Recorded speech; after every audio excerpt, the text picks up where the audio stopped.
नमस्कार दोस्तों, आपका स्वागत है आपके पसंदीदा चैनल धर्म यात्रा में।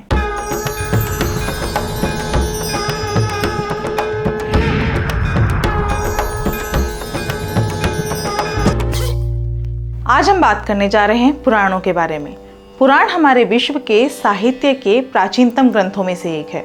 पुराण में लिखी गई ज्ञान की बातें और नैतिकता की सीख आज भी अमूल्य रत्न है तथा हमारी सभ्यता की आधारशिला है। पुराण वस्तुतः वेदों का विस्तार है। पुराणों में वर्णित विषयों की कोई सीमा नहीं है। इसमें ब्रह्मांड विद्या, देवी देवताओं, राजाओं, नायकों, ऋषि मुनियों की वंशावली, लोक कथाएं, तीर्थ यात्रा, मंदिर, चिकित्सा, खगोल शास्त्र, व्याकरण, खनिज विज्ञान, हास्य, प्रेम कथाओं के साथ साथ धर्मशास्त्र और दर्शन शास्त्र का भी वर्णन है। विभिन्न पुराणों की विषय वस्तु में बहुत अधिक असमानता है। इतना ही नहीं, एक ही पुराण के कई पांडुलिपियां भी प्राप्त हुई हैं जो परस्पर भिन्न भिन्न हैं। बृहदारण्यक उपनिषद और शतपथ ब्राह्मण में लिखा है कि गीली लकड़ी से जैसे धुआं अलग अलग निकलता है, वैसे ही महान भूत के निश्वास से ऋग्वेद, यजुर्वेद, सामवेद, अथर्वगिरस, इतिहास, पुराण विद्या, उपनिषद, श्लोक, सूत्र, व्याख्यान और अनुव्याख्यान हुए। छांदोग्य उपनिषद में भी लिखा है कि इतिहास पुराण वेदों में 5वां वेद है। अत्यंत प्राचीन काल में वेदों के साथ पुराण भी प्रचलित थे जो यज्ञ आदि के अवसरों पर कहे जाते थे। शिव पुराण के अंतर्गत रेवा महात्म्य में लिखा है कि 18 पुराणों के वक्ता मत्यवती सूत व्यास हैं।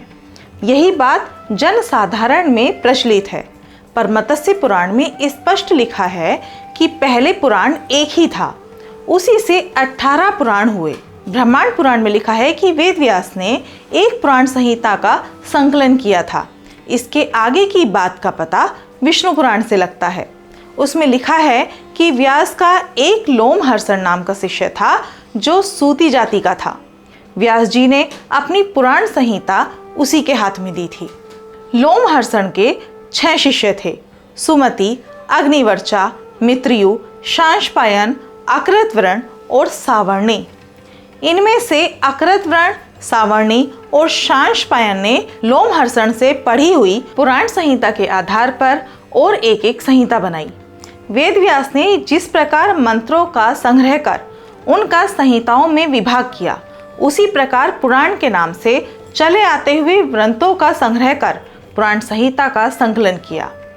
उसी एक संहिता को लेकर सूत के चेलों के 3 और संहिताएं बनाई।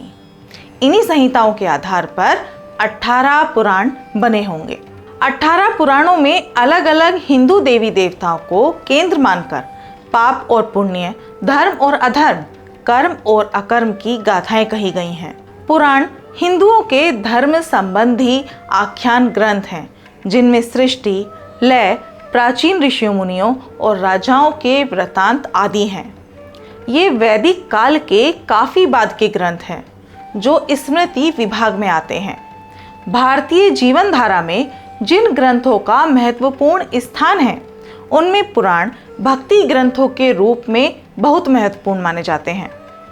पुराणों में सृष्टि के आरंभ से अंत तक का विशद विवरण दिया गया है। इनमें हिंदू देवी देवताओं का और पौराणिक मिथकों का बहुत अच्छा वर्णन है। प्राचीन काल से पुराण देवताओं, ऋषियों मुनियों सभी का मार्गदर्शन करते रहे हैं। पुराण मनुष्य को धर्म एवं नीति के अनुसार जीवन व्यतीत करने की शिक्षा देते हैं। पुराण मनुष्य के कर्मों का विश्लेषण कर उन्हें दुष्कर्म करने से रोकते हैं। पुराण का शाब्दिक अर्थ है प्राचीन आख्यान या पुरानी कथा। सांस्कृतिक अर्थ से हिंदू संस्कृति के वे विशिष्ट धर्म ग्रंथ जिनमें सृष्टि से लेकर प्रलय तक का इतिहास वर्णन शब्दों से किया गया है, वही पुराण कहे जाते हैं। पुराणों में एक विचित्रता यह है कि प्राय प्रत्येक पुराण में 18 पुराणों के नाम और उनकी श्लोक संख्या का उल्लेख है। जैसे कि ब्रह्म पुराण में 10,000 श्लोक हैं, पद्म पुराण में 55,000, विष्णु पुराण में 23,000 श्लोक, शिव पुराण में 24,000 श्लोक। शिव पुराण को वायु पुराण के नाम से भी जाना जाता है। श्रीमद् भागवत पुराण में 18,000, जिसे देवी भागवत पुराण के नाम से भी जानते हैं। नारद पुराण में 25,000 श्लोक, मार्कंडेय पुराण में 9,000 श्लोक, अग्नि पुराण में 15,400 श्लोक, भविष्य पुराण में 14,500 श्लोक, ब्रह्मा वैवर्त पुराण में 18,000 श्लोक, लिंग पुराण में 11,000 श्लोक, वराह पुराण में 24,000 श्लोक, स्कंद पुराण में 81,100 श्लोक, वामन पुराण में 10,000 श्लोक, कुर्मा पुराण में 17,000, मत्स्य पुराण में 14,000 श्लोक, गरुड़ पुराण में 19,000 श्लोक और ब्रह्मांड पुराण में कुल 12,000 श्लोक हैं। महर्षि वेदव्यास ने 18 पुराणों के अतिरिक्त कुछ उप पुराणों की रचना भी की है।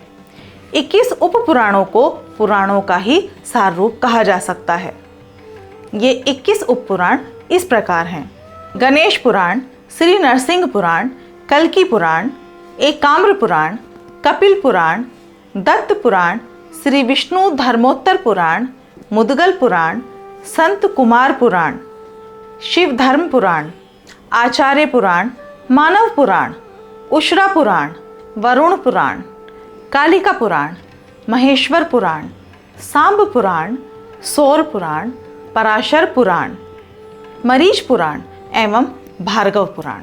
पुराण साहित्य अत्यंत विशाल, विस्तृत व गहन है, अतः कोई भी जिज्ञासु अपने किसी भी प्रश्न या शंका का उत्तर पुराणों के विश्वकोश में खोज सकता है, क्योंकि हम इतनी छोटी वीडियो के माध्यम से पुराणों का विस्तार वर्णन नहीं कर सकते। हमारा माध्यम यही था कि हमारे किस पुराण में क्या लिखा है इसका वर्णन आप तक मिल सके, जिसकी हमने संक्षिप्त जानकारी दी है। मैं उम्मीद करती हूँ हमारी आज की वीडियो आपको पसंद आई होगी। अगर आप हमारे चैनल पर नए हैं तो कृपया चैनल को सब्सक्राइब करें और इस वीडियोज़ को आगे भी शेयर करें, जिससे कि और लोगों तक भी इसकी जानकारी पहुँच सके। धन्यवाद। जय माता दी।